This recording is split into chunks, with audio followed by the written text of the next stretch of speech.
Katotohanan sa panliligaw ni Alden Richards kay Catherine Bernardo.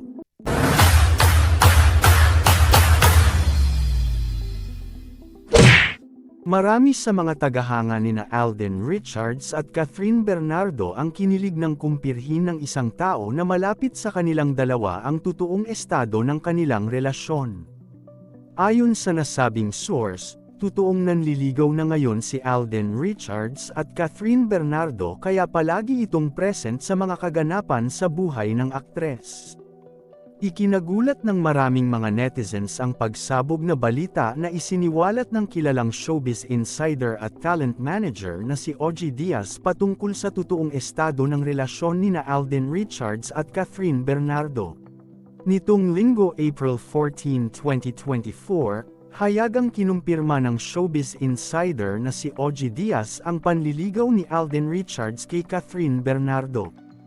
Ang balitang ito ay nagmula umano mismo sa kampo ng aktres, tila may katotohanan naman umano ang balitang ito dahil makikita naman sa body language ni Alden Richards na nanliligaw na siya kay Catherine Bernardo.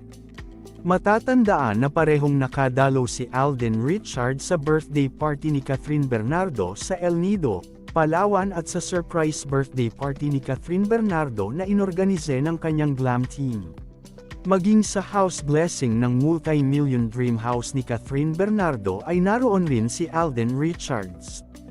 Tila pinapatunayan naman umano ni Alden Richards na talagang seryoso siya kay Catherine Bernardo dahil mas pinili nitong magpunta sa house blessing ng aktres kaysa sa awarding show kung saan mayroon siyang 3 nominations.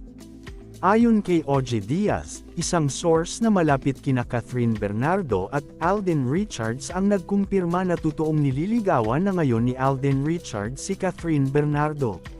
Naniniwala pa si Ogie Diaz na wala naman umanong masama kung sakaling nanliligaw na ngayon si Alden Richards kay Catherine Bernardo dahil pareho naman silang single. Financially stable na rin umano ang aktor at botong-boto rin ang mga pamilya ni Catherine Bernardo rito. Kuhang-kuha rin umano ni Alden ang suporta ng ina ng aktres na si Mommy Min.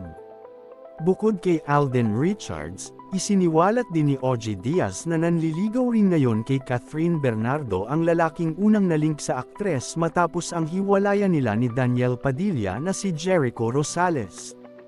Gayunpaman, sa pagitan ng dalawang nanliligaw ngayon kay Catherine Bernardo, mas lamang ng point si Alden Richards kaysa kay Jericho Rosales sa pamilya ng aktres.